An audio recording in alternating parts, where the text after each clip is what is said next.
우리 다 함께 사도신경으로 우리의 신앙을 고백드리시면서 12월 10일 금요일 아침 예배를 우리 하나님 앞에 올려드리겠습니다.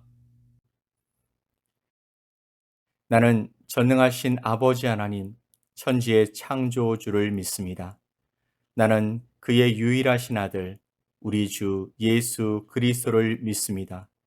그는 성령으로 잉태되어 동정녀 마리아에게서 나시고 본디오 빌라도에게 고난을 받아 십자가에 못 박혀 죽으시고 장사된 지 사흘 만에 죽은 자 가운데서 다시 살아나셨으며 하늘에 오르시어 전능하신 아버지 하나님 우편에 앉아 계시다가 거기로부터 살아있는 자와 죽은 자를 심판하러 오십니다. 나는 성령을 믿으며 거룩한 공교회와 성도의 교제와 죄를 용서받는 것과 몸의 부활과 영생을 믿습니다. 아멘.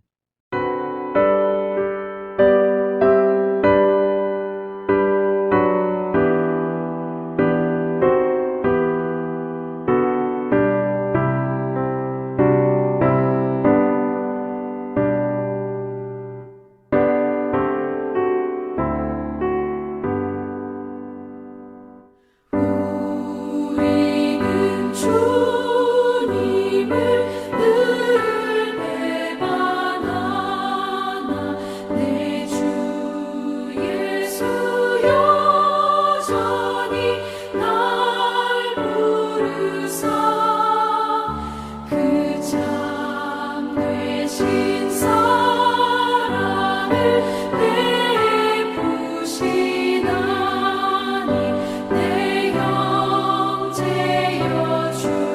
주님을 곧 따르라 주 널 위해 비네 주 널 위해 비네 주 널 위해 비네 항상 미시네 주께서 풍성한 은혜를 내려 내 영혼이 나날이 복받으니 주 예수를 너희도 구주로 섬겨 곧 따르면 풍성한 복 받겠네 주 널 위해 비네 주 널 위해 비네 주 널 위해 비네 항상 미시네 무거운 짐 지고 애타는 인생 주 예수께 돌아와 오시어라 내 주 예수 너희를 돌보실 때에 장롱락과 의가 넘치겠네 주 널 위해 비네 주 널 위해 비네 주 널 위해 비네 항상 미시네 오늘 함께 보실 하나님의 말씀은 누가복음 22장 55절로 62절 말씀입니다. 누가복음 22장 55절로 62절 말씀을 우리 함께 보겠습니다.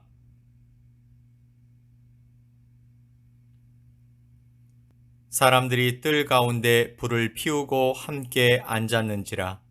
베드로도 그 가운데 앉았더니 한 여종이 베드로의 불빛을 향하여 앉은 것을 보고 주목하여 이르되 이 사람도 그와 함께 있었느니라 하니, 베드로가 부인하여 이르되 이 여자여 내가 그를 알지 못하노라 하더라. 조금 후에 다른 사람이 보고 이르되 너도 그 도당이라 하거늘 베드로가 이르되 이 사람아 나는 아니로라 하더라. 1시간쯤 있다가 또 한 사람이 장담하여 이르되 이는 갈릴리 사람이니 참으로 그와 함께 있었느니라. 베드로가 이르되 이 사람아 나는 네가 하는 말을 알지 못하노라고 아직 말하고 있을 때에 닭이 곧 울더라. 주께서 돌이켜 베드로를 보시니 베드로가 주의 말씀 곧 오늘 닭 울기 전에 네가 3번 나를 부인하리라 하심이 생각나서 밖에 나가서 심히 통곡하니라. 아멘. 베드로는 멀찍이 예수님을 따라 대제사장의 뜰까지 갔습니다. 그는 예수님의 상황을 파악하고 자신이 할 수 있는 일이 혹시 있을지 모른다라는 아주 신랄 같은 마음을 가지고 그 안에 들어가 하인들과 함께 앉아 있었을 겁니다. 그리고 예수님께서 당하시는 조롱과 비난 그리고 고통과 받으시는 신문을 다 보고 있었습니다. 베드로의 마음이 얼마나 아프고 찢어졌을까요? 예수님이 신문 당하시는 것을 보면서 베드로는 물 위를 걸으시던 능력을 발휘해 보십시오라고 소리치고 싶었을지도 모릅니다. 보리떡 5개와 물고기 2마리로 5,000명을 먹이시고 12광주리가 남게 하셨던 그런 능력을 가지신 예수님께서 무엇인가를 보이실 것이라 기대했을지도 모릅니다. 그러나 예수님은 아무 능력도 발휘하시지 않고 묵묵히 심판을 받으시면서 무력하게 거기 모였던 사람들로부터 조롱을 당하셨습니다. 당장이라도 뛰어나가서 주님을 구하려는 마음보다는 부끄러운 마음이 더 들었습니다. 그리고 대제사장들과 서기관 그리고 장로들의 얼굴을 보니 무섭기까지 했습니다. 혹시 나도 잡혀서 저런 상황을 겪지 않을까 염려되는 마음이 들었을지도 모릅니다.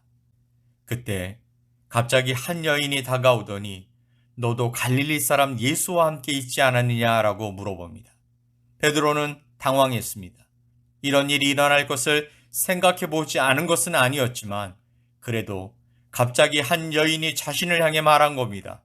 56절 말씀을 보면 한 여종이 베드로의 불빛을 향하여 앉은 것을 보고 주목하여 이르되 이 사람도 그와 함께 있었느니라 하니, 갑자기 많은 사람들 앞에서 너도 저 앞에 끌려온 저 죄인과 함께 있었던 죄인 아니냐라고 말하고 있는 것입니다. 그때 베드로는 말했습니다. 57절에 베드로가 부인하여 이르되 이 여자여 내가 그를 알지 못하노라 하더라. 그리고 나니 가슴이 막 조마조마했을 것입니다. 사람들이 다 자기만 쳐다보는 것 같았습니다. 그래서 그 자리를 빠져나와 다른 곳에 가서 숨었는데 그때 또 다른 여인이 베드로를 보고는 이렇게 말합니다. 조금 후에 다른 사람이 보고 이르되 너도 그 도당이라. 다급해진 베드로는 더 강하게 부인했습니다. 베드로가 이르되 이 사람아 나는 아니로라. 그렇게 시간이 지나 이제는 좀 안심이 되는가 싶었는데 곁에 섰던 사람이 다시 시비를 겁니다. 1시간쯤 있다가 또 한 사람이 장담하여 이르되 이는 갈릴리 사람이니 참으로 그와 함께 있었느니라 라고 말합니다. 분위기가 매우 심각한 것을 알아차린 베드로는 강한 어조로 예수를 모른다고 부인했습니다. 60절 말씀에 베드로가 이르되 이 사람아 나는 네가 하는 말을 알지 못하노라 아직 말하고 있을 때에 그 순간 닭이 울어버립니다. 그리고 주께서 돌이켜 베드로를 보셨다라고 말씀하시죠. 예수님께서 고개를 돌려 베드로를 보신 것입니다. 베드로가 주의 말씀 곧 오늘 닭 울기 전에 네가 3번 나를 부인하리라 하심이 생각나서 밖에 나가서 심히 통곡하니라 라고 말씀하고 있죠. 베드로는요, 사실 오랜 시간, 그것도 2번이나 발각되어 사람들의 시선을 받았지만 누가복음의 말씀을 보면 1시간 이상 그곳에 머물러 예수님의 상황을 살피고 있었습니다. 분명 베드로의 그 용기는 가상한 것이죠. 그만큼 그는 예수님께 고백했던 것처럼 베드로가 대답하여 이르되 모두 주를 버릴지라도 나는 결코 버리지 않겠나이다 라는 것을 지키려고 했던 것 같습니다. 그렇다면 닭이 우는 순간 예수님의 마음은 어떠셨을까요? 모두가 다 주를 버려도 나는 버리지 않겠다고 큰 소리치던 베드로마저 나를 부인했구나. 예수님은 이제 철저히 혼자라고 생각하셨을 것입니다. 그렇게 사랑하던 제자마저 당신을 부인했기 때문이죠. 신문에 힘이 없으신 예수님이시지만 그래도 베드로를 보기 위해 뒤를 돌아보셨습니다. 그리고 이렇게 속으로 외치셨을 것입니다. 베드로야, 시험에 들지 않도록 깨어 있어라. 걱정하지 말아라. 내가 3일 만에 부활하여 다시 내게로 갈 것이다. 그러니 낙심하지 말고 믿음 안에서 깨어 있어라. 닭이 울자 베드로가 정신이 번쩍 들었습니다. 내가 도대체 무슨 짓을 했는가? 내가 주님을 부인하다니 그것도 3번씩이나. 그런데 예수님께서 내가 오늘 밤에 닭 울기 전에 3번 당신을 부인하리라고 말씀하셨는데 내가 그것을 마음에 새기지 못하고 정말로 내가 주님을 3번이나 부인했다니. 어떻게 이럴 수가 있지? 그는 제사장의 뜰 밖으로 나와 심히 통곡했다라고 말씀하고 있습니다. 본문에서 베드로는 예수님을 3번이나 부인했습니다. 나는 그를 알지 못한다. 심지어 마태복음 26장에서는 베드로가 저주하고 맹세하며 나는 그를 알지 못하노라 라고까지 부인했습니다. 왜 그랬을까요? 그는 살기 위해서였습니다. 베드로가 대제사장의 집에서 재판받으시는 예수님의 제자라는 사실이 밝혀지면 자신도 같이 붙잡혀서 재판받을 것이라는 두려움이 그 안에 있었던 것이죠. 죽을지도 모른다라는 그 두려움 때문에 살기 위해서 예수님을 부인하고 말았습니다. 베드로가 대제사장의 집까지 예수님을 따라 들어간 것은 용기 있는 행동이었습니다. 하지만 결국 그는 예수님께서 유월절 식사를 하시던 자리에서 말씀하신 대로 예수님을 3번 부인하고 말았습니다. 두렵고 떨림이 오히려 죄를 범하는 결과가 되었던 것이죠. 용기와 담대함과 진실함이 사라지면 사람은 비굴해지며 죄를 범하게 되는 것을 보게 됩니다. 어설픈 믿음은 위험이 닥칠 때 날아가 버리는 것이죠. 비가 오고 홍수가 나면 사라지는 믿음은 예수님이 없는 모래 위에 집을 짓는 것과 같습니다. 그러나 예수님의 말씀을 듣고 믿음으로 행하는 자는 예수님의 반석 위에 집을 짓는 자 같아서 비가 오고 홍수가 나도 무너지지 않게 되는 것이죠. 베드로는 그동안 예수님을 잘 따라다녔습니다. 귀한 고백도 했습니다. 그런데 베드로가 예수님을 부인한 것은 우리에게 귀한 것을 가르쳐 주고 있습니다. 우리는 연약하다라는 것이죠. 예수님도 우리의 연약함을 알고 계십니다. 우리의 연약함 때문에 예수님은 대신 온전한 삶을 사셨고 우리의 허물과 죄 때문에 예수님이 대신 십자가를 지셨습니다. 예수님은 우리에게 완벽한 사랑과 행위를 요구하시지 않으십니다. 다만 예수님은 우리를 향하신 완벽한 사랑과 행위를 보여주시면서 나를 사랑하느냐? 주님을 향한 진실한 사랑을 요구하고 계시는 것입니다. 사랑하는 성도 여러분, 그러니 교만하게 자신만만하여 넘어지지 않을 것처럼 생각하며 자랑하지 마십시오. 하나님께 철저히 기도하며 의지하지 않고 살아가지 마십시오. 다만 베드로를 끝까지 사랑하사 책망하지 않으시고 인내하며 결국엔 능력과 은혜를 베풀어 주신 예수님을 믿고 붙잡고 바라보시며 나아가시기를 간절히 소망합니다. 예수 그리스도를 믿는 우리가 해야 할 일은 분명합니다. 비록 죽음의 두려움이 우리 앞에 놓였다 할지라도 예수 그리스도를 믿는 그 신앙을 끝까지 지키며 살아가는 것입니다. 세상의 논리로는 베드로가 적절하게 대처를 잘했다고 생각할 수도 있습니다. 하지만 신앙의 관점, 예수 그리스도의 관점에서는 아닌 것이죠. 예수님께서 말씀하십니다. 누가복음 17장 33절에 무릇 자기 목숨을 보존하고자 하는 자는 잃을 것이요 잃는 자는 살리리라. 아멘. 하나님 나라에 들어가 영생을 누리는 그날까지 예수 그리스도와 복음을 위하여 우리의 신앙을 시인하고 고백하는 진정한 그리스도인으로 살아가는 우리가 되길 예수 그리스도의 이름으로 간절히 축원드립니다. 아멘. 우리 함께 기도합시다. 우리 인간을 구원하시기 위하여 모든 고난과 죽음까지 당하신 예수님께 감사와 영광을 올려드립니다. 예수님의 죽으심으로 내 죄를 용서함 받았으며 내가 살았음을 고백합니다. 나도 예수님처럼 끝까지 믿음을 지키며 예수님을 주라 시인하는 제자의 삶을 살아가게 도와주시옵소서.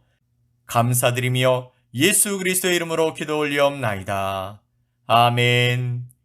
하늘에 계신 우리 아버지여, 이름이 거룩히 여김을 받으시오며 나라가 임하시오며 뜻이 하늘에서 이루어진 것 같이 땅에서도 이루어지이다. 오늘 우리에게 일용할 양식을 주시옵고 우리가 우리에게 죄 지은 자를 사하여 준 것 같이 우리 죄를 사하여 주시옵고 우리를 시험에 들게 하지 마시옵고 다만 악에서 구하시옵소서. 나라와 권세와 영광이 아버지께 영원히 있사옵나이다. 아멘.